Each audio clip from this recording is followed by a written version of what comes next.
Boker Tov, Shavua Tov, à toutes et à tous.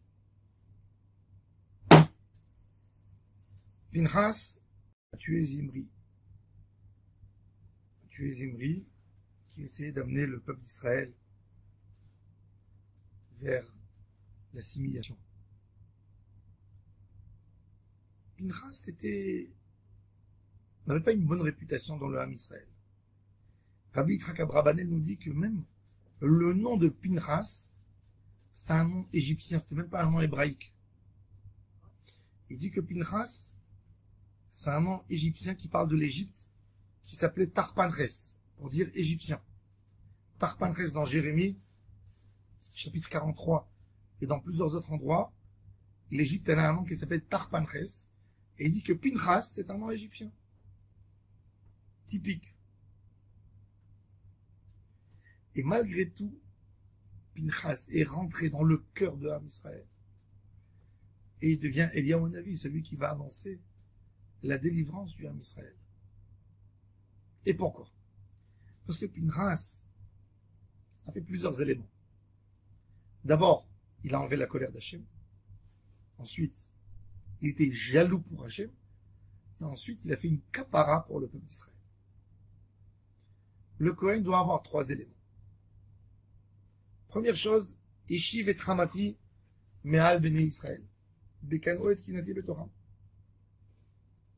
Le Kohen, en même temps qu'il est jaloux pour Hachem, il essaye de prier pour les hommes. Ça veut dire la jalousie d'Hachem, il y a certaines nations que pour eux faire un djihad, c'est de tuer des gens. Il y a quelqu'un qui ne fait pas la volonté d'Hachem, je lui coupe la tête. Je le tue. C'est pas ça l'idée de la Torah. T'as vu quelqu'un qui ne fait pas la volonté d'Hachem? Essaye de faire une kapara pour lui. Essaye de le nettoyer. Ne va pas le tuer tout de suite. Pinchas, il a tué Zimri parce que Zimri essayait de faire fauter le Ham Israël. Mais en même temps qu'il a tué Zimri, il priait pour le Ham Israël qui ne souffre pas de la maladie de Zimri. Donc il a eu une kapara. On dit à Pinchas, tu as fait une kapara pour le Ham Israël, c'est toi qui vas servir comme Kohen Gadol le jour de Kippour. Le Kohen Gadol, il faut qu'il ait un amour énorme dans le cœur pour chaque juif, pour être capable de nettoyer chaque juif de sa faute. Un Kohen, il doit réconcilier entre le juif et Hachem.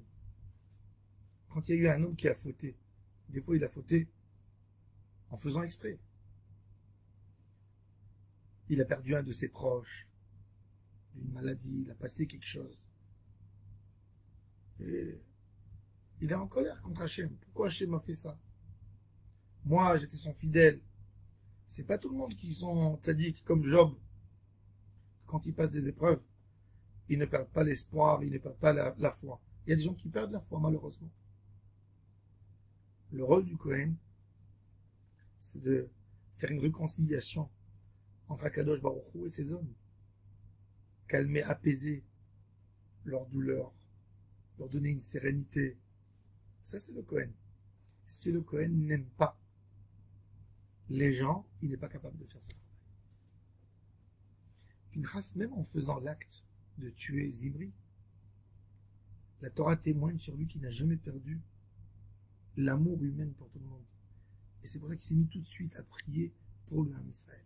Vayichaper al Bnei Israël. Donc, cet homme qui se met dans la place de la kapara pour le Ham Israël, c'est que lui qui est capable de les débarrasser et de les nettoyer de leurs fautes le jour de Kippour. Si un homme n'aime pas l'autre, il ne peut pas l'aider à faire teshuva. Si tu as un regard de dégoût d'un juif, tu ne peux pas lui faire teshuva. Tu dois l'aimer. Tu dois vouloir le nettoyer. Tu dois vouloir l'épauler. Tu ne peux pas faire une kapara sans nettoyage. Donc ça, c'est le premier élément que Pinchas a eu. En même temps, il a eu une jalousie pour Hachem, c'est-à-dire, La jalousie pour Hachem, encore une fois, c'est pas de faire du mal.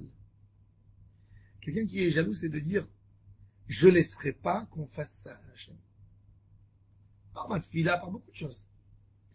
Mais je laisserai pas qu'on fasse du mal à Hachem. Ça, c'est l'idée de Pinchas. Ça, c'est Eliyahu Hanavi. Eliyahu Hanavi, quand il y a eu l'histoire, dans l'époque de Achav, que l'homme, Israël faisait de la Avodah Zara, de l'idolâtrie, il a ramené tout le monde au mont Carmel. Et c'est Pinchas, c'est le même Pinchas. Pinchas ou Eliyahu. Pinchas n'est pas capable de voir la souffrance d'Hachem que ses enfants le quittent. Cette jalousie, c'est comme de la lave. Mais cette lave, elle ne tombe pas sur les gens. Elle bout dans le cœur de Pinchas et il fera tout pour rapprocher les enfants d'Israël vers leur père.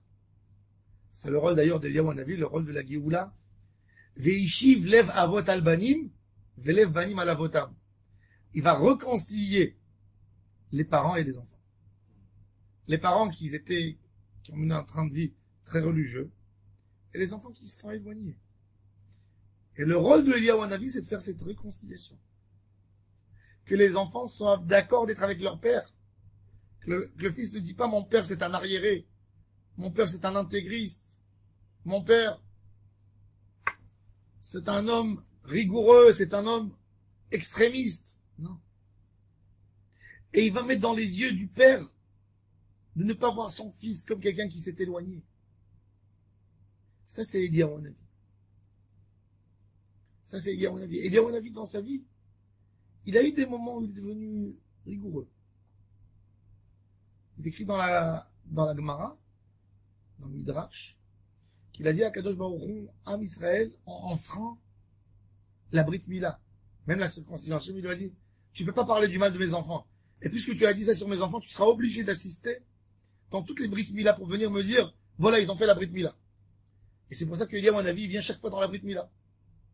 Parce qu'il a eu une phrase méchante sur le Ham Israël. Et depuis, Eliyahu, c'est Malach HaBerit. C'est l'ange qui est censé amener la paix. Donc il a eu cet élément de jalousie pour Hachem, mais cette jalousie, elle ne s'exprime pas en faisant du mal. Une femme qui est jalouse pour son mari, ou un homme qui est jaloux pour sa femme, s'il aime sa femme, parce qu'il est jaloux, il ne se sauve pas de la maison. Il ne casse pas son foyer. Ben justement, parce que tu l'aimes tellement pure, tu veux qu'elle soit que à toi, fais tout pour la laisser avec toi. Sois plus gentil. Pour ne pas lui donner des prétextes et des excuses de partir ailleurs. Ça, c'est la vraie jalousie. Mais une jalousie de quelqu'un qui dit, eh ben, tu as fait, je vais te faire du mal, c'est pas un jaloux, celui-là. Celui-là, c'est un animal qui marque son territoire. C'est un homme qui possède quelque chose et qui n'a pas envie de le perdre. C'est pas un homme qui aime. La jalousie de Eliyahu Hanavi, il dit, il y a des fauteurs dans le Ham Israël. Alors, et moi je suis jaloux pour Hachem. Alors si je suis jaloux pour Hachem, je dois éliminer les fauteurs? Non. J'éliminerai pas les fauteurs. J'éliminerai les fautes. Je ferai tout pour que cet homme ne fasse plus de fautes. Ça, c'est le serment que Eliyahu Hanavi a pris sur lui. Et c'est pour ça qu'il est devenu l'ange le plus important de tous les anges. Avant, il y avait des anges qui avaient un très haut niveau. Matat, c'est écrit dans les livres de Kabbalah. Du moment où Eliyahu Hanavi, il a caché son sort avec Hachem, il a dit à Hachem, je serai ton fidèle jusqu'à la fin des temps. Je serai ton jaloux. Je serai celui qui va toujours militer pour toi, mais militer dans le point positif. De ne pas donner à un juif l'excuse pourquoi il s'éloigne de toi. Je veux dire tout pour qu'il revienne vers toi. Ça, c'est la Géoula de l'Am Israël. Ça, c'est la délivrance. Ça, c'est le tzaddik de la génération. C'est ce qu'on a besoin. Mashiach, il est jaloux pour Hachem. Il ne peut plus supporter la tristesse d'Hachem. Il ne peut plus supporter l'ignorance du monde. et il demande à Hachem, donne-moi l'autorisation d'aller ramener tes enfants vers toi. Ça, c'est Mashiach. Donne-moi cette autorisation. Et Mashiach, je peux vous dire, il a un grand boulot. Il y a des juifs éloignés peu. Il y a d'autres très éloignés. Et le Mashiach, il devra trouver un langage extraordinaire pour enlever toutes les colères, les rancunes, les gens que chacun il a sa tête, chacun il a ses tentations, et d'essayer de le convaincre, et d'essayer de lui expliquer à quel point la Torah est bonne, à quel point la Torah est belle. Ça c'est Pinchas.